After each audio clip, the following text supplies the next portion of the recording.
This tractor, it was given to my daddy by my uncle's brother. He lived out over there, straight across from where you filmed. There used to be an old house out over on the hill.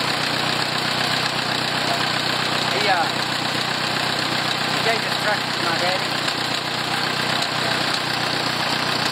It's been about 30 years ago now, yeah.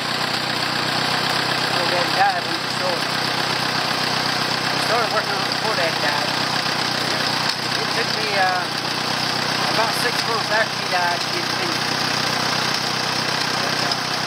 My daddy always helped my uncle's brother. He would, growing up, he helped my uncle's brother over here. And he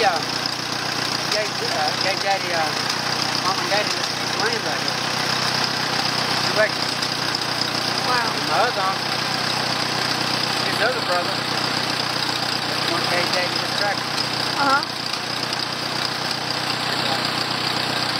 That's how he got it. Nice job.